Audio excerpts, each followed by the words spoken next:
నమస్తే, welcome to BCN news. నేను విజయలక్ష్మి. ముందుగా ముఖ్యాంశాలు. భీమవరం పట్టణంలో గ్రంథి శ్రీనివాస్ ఎన్నికల ప్రచారం. ఇచ్చిన హామీలు అమలు చేసిన మాకే ఓటడిగే హక్కుందని స్పష్టం.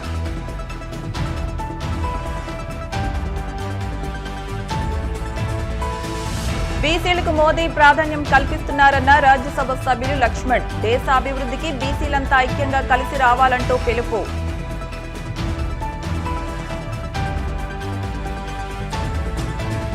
బ్యాంకుల వద్ద క్యూ కడుతున్న పెన్షన్దారులు. మండు వేసవిలో వృద్ధులకు తప్పని ఇబ్బందులు.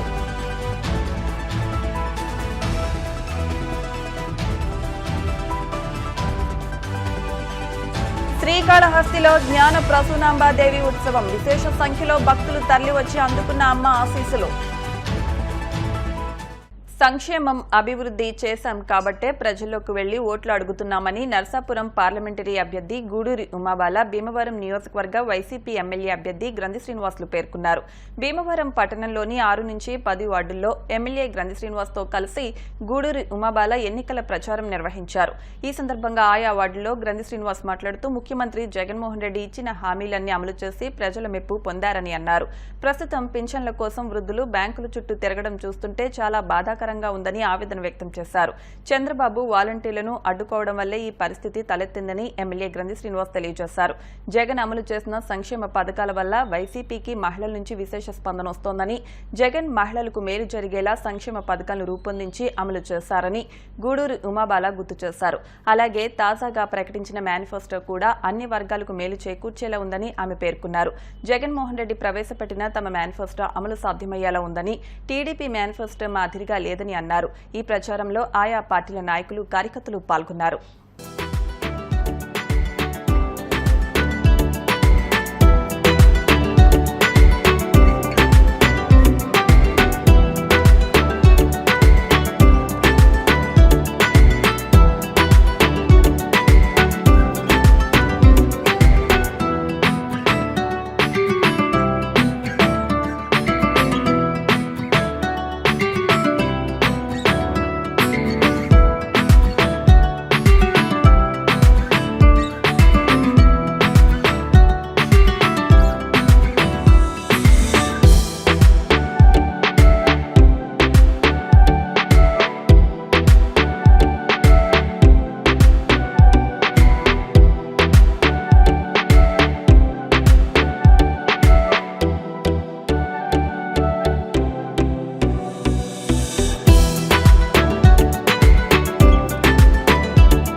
భీమవరం 3 టౌన్కి సంబంధించి వార్డుల్లో ప్రచార కార్యక్రమం నిర్వహించడం జరిగింది.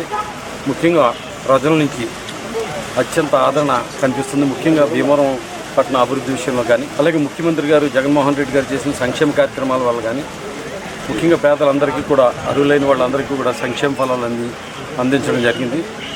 అంతేకాకుండా ఈ మధ్యన మన పార్టీ జగన్మోహన్ రెడ్డి గారు విడుదల చేసిన మేనిఫెస్టో నవరత్నాలు ప్లస్ అనేది చాలామంది చాలా ఆసక్తిని, జగన్మోహన్ రెడ్డి గారి మీద నమ్మకాన్ని కలిగించింది. ఎందుకంటే జగన్మోహన్ రెడ్డి గారు ఎప్పుడు మేనిఫెస్టో రిలీజ్ చేస్తారని ఈ రాష్ట్ర ప్రజలందరూ కూడా చూశారు. ఎందుకు చూశారంటే జగన్మోహన్ రెడ్డి గారు చెప్పాడంటే చేస్తాడంతే, కానీ చంద్రబాబు నాయుడు గారు చెప్పాడంటే చెయ్యడు. చెప్పాడంటే కనుక అవన్నీ అబద్ధాలే, అవి చేయననే ఉద్దేశం అది. ఎందుకంటే గతంలో కూడా అనేక హామీలు ఇచ్చి 650 వాగ్దానాలు ఇచ్చి అన్నీ కూడా నిస్సిగ్గుగా అన్నిటికి కూడా ఇంటికి మార్క్ కొట్టేశాడు. అసలు మేనిఫెస్టోని వెబ్సైట్లో తీసాడు ఆయన. ఈ మధ్యకాలంలో ఆయన చాలా హామీలు ఇచ్చాడు. సూపర్ 6 అని ఇచ్చి దాంట్లో 4000 పెన్షన్ అని చెప్పాడు. కానీ ఇప్పుడు ఇవాళ యాడ్లో చూస్తూ ఉంటే కనుక 4000 పెన్షన్ అనేది తీసాడు ఆల్రెడీ. తర్వాత ఏదైతే ఈ సూపర్ 6కి సంబంధించి గతంలో ఏదైతే 650 వాగ్దానాలకు సంబంధించి మోడీ గారి ఫోటో, పవన్ కళ్యాణ్ గారి ఫోటో, చంద్రబాబు నాయుడు గారి ఫోటో, ముగ్గురు ఫోటోలు ఉండి మరి వాళ్ళ సంతకాలతోటి మేనిఫెస్టోని విడుదల చేసి ఇంటింటికి పంచి ప్రచారం చేశారు. ఇంటికో ఉద్యోగం అన్నారు, నిరుద్యోగ భృతి అన్నారు. అదంతా కూడా తెలుసున్నది, ప్రజలకు అందరూ తెలుసున్నాయి. ఈ బంగారు రుణాలు మాఫీ, రైతు రుణాలు మాఫీ, డ్వాక్రా రుణాలు మాఫీ, ఇవన్నీ కూడా ఆడపిల్ల పుడితే 25,000 డిపాజిట్ చేస్తారంటాం. ఇవన్నీ కూడా తెలిసిన మోసాలు. మళ్ళీ ఇప్పుడు సూపర్ 6 అని చెప్పి మళ్ళీ మోసం చేయాలని మొట్టమొదట ఇంకా ఎలక్షన్స్ జరగకముందే ఏదైతే పెన్షన్ ఇస్తానన్నదే అప్పుడే ఇంటికి కొట్టేశాడు. తర్వాత మేనిఫెస్టోని బీజేపీ నాయకులు ముట్టుకోమంటే అసలు మేము ముట్టుకోమన్నారు. అంతేకాదు మోడీ గారు ఫోటో కూడా ఇయ్యొద్దు అన్నారు. అంటే ఏంటి, చంద్రబాబు నాయుడు గారిని వాళ్ళ భాగస్వామ్య పార్టీ బీజేపీ కూడా నమ్ముతలా. అంటే చంద్రబాబు నాయుడు మీద నమ్మకం రాష్ట్ర ప్రజలకే కాదు, ముఖ్యంగా కేంద్ర ప్రభుత్వానికి కూడా లేదు. 99% హామీలన్నీ కూడా అమలు చేయడం జరిగింది. అందుకే జగన్మోహన్ రెడ్డి గారి మీద నమ్మకం ఉంది. చంద్రబాబు నాయుడిని నిన్ను నమ్మం బాబు అంటున్నారు అందరూ కూడా. మళ్ళీ ఎన్ని హామీలు ఇచ్చినా కూడా నిన్ను నమ్మం బాబు అంటున్నారు.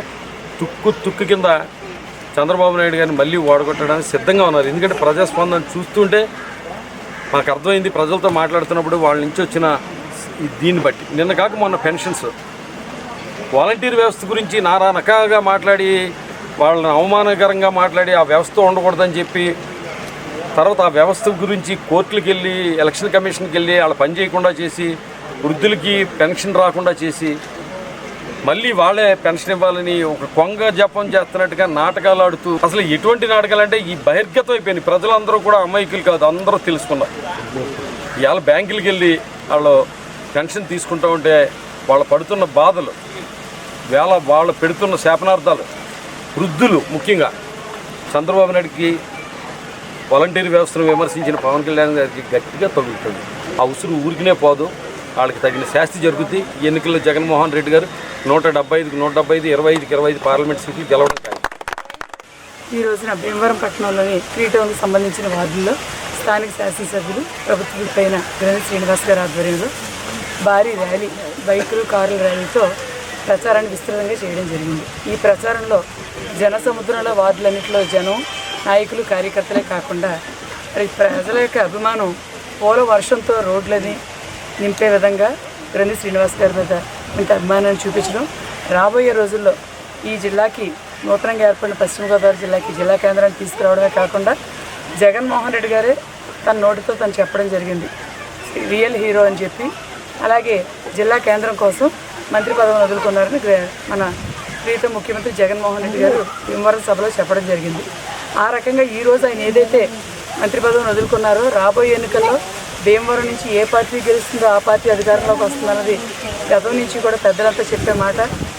ఈరోజు ఈ ఎన్నికల్లో, రాబోయే ఎన్నికల్లో గ్రంథి శ్రీనివాస్ గారిని అత్యధిక మెజార్టీతో గెలిపించుకొని గతంలో కోల్పోయిన మంత్రి స్థానానితో పాటు భీమవరం నియోజకవర్గాన్ని అత్యున్నత స్థానంలో, అగ్రస్థానంలో ఉంచే విధంగా మోడల్ నియోజకవర్గంగా తీర్చిదిద్దడానికి ఆయన ఎమ్మెల్యేగా చేసుకోవాలని ప్రజలంతా సిద్ధంగా ఉన్నారు. అలాగే ఎంపీ స్థానం మొట్టమొదటిసారిగా బీసీ మహిళ కేటాయించడం పట్ల కూడా సర్వత్రా హర్షం వ్యక్తం అవుతుంది.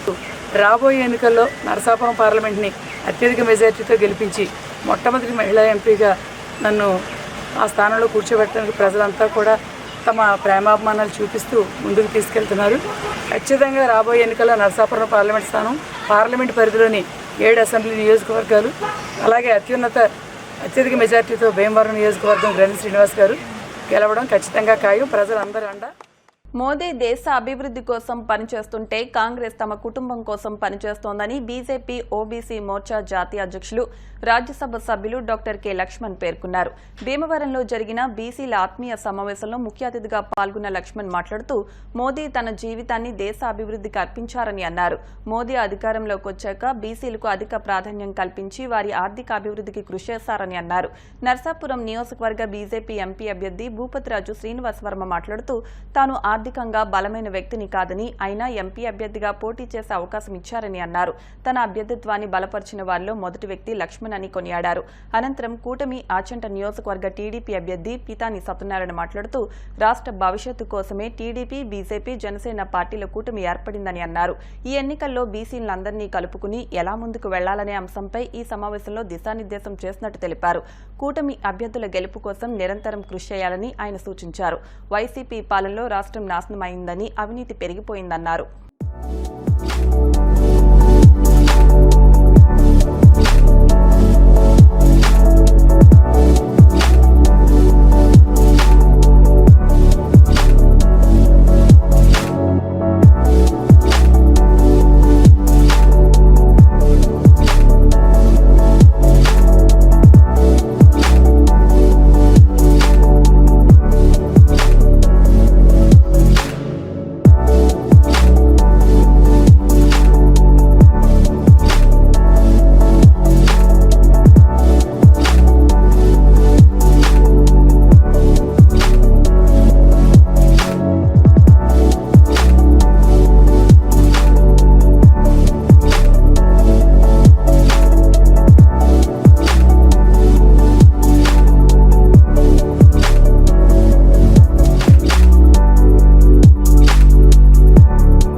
చేసి పోటీ చేస్తున్న విషయం మీ అందరికీ తెలుసు.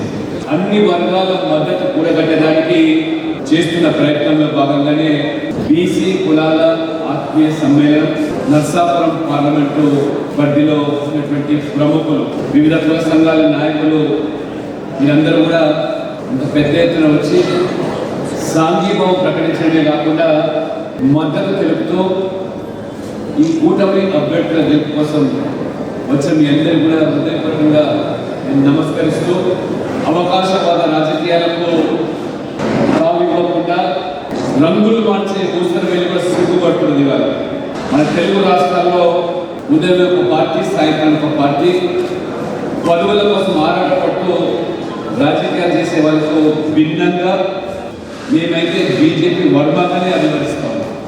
మీరేదో భూపతి, శ్రీనివాస్ వర్మ అనేది నాకు కొత్తగా కనబడుతుంది.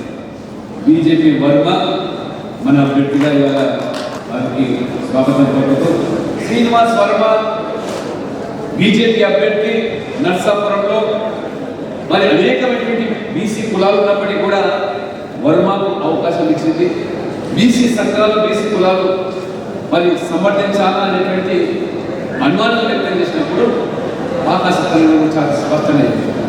ఈ దేశంలో మొట్టమొదటి ఒక బీసీ ప్రధానమంత్రి నరేంద్ర మోడీ గారు ఇవాళ మళ్ళీ బీసీ ప్రధానమంత్రి కావాలంటే ఇక్కడ శ్రీనివాస్ వర్మ గెలవాలి. ఇవాళ నరేంద్ర మోడీ గారిని మూడవసారి హ్యాట్రిక్ సాధించడం ప్రధానమంత్రిగా ఇది ఖాయాన్ని తేలిపోయింది. వాళ్ళు దేశం మొత్తం మీద కూడా కాశ్మీర్ నుంచి మొదలుకుంటే కన్యాకుమారి వరకు, అదక్ నుంచి కటక్ వరకు, అండమాన్ నుంచి కూడా అరుణాచల్ ప్రదేశ్ వరకు కూడా మొత్తం దేశ ప్రజలు ఈ దేశానికి సరైన వ్యక్తి నాయకత్వం అందించగలిగిన వాడు నరేంద్ర మోడీ గారు అని చెప్పి భావించి వాళ్ళ బ్రహ్మత్వం ప్రపంచంలో మోదీ బీసీల కులాలతో సమావేశం జరపాలి, అందులో అన్ని కులాల నుంచి కూడా వృక్కుల్ని పిలవాలి అనేటువంటి ఆలోచనతో ఇవాళ సమావేశాన్ని ఏర్పాటు చేశారు.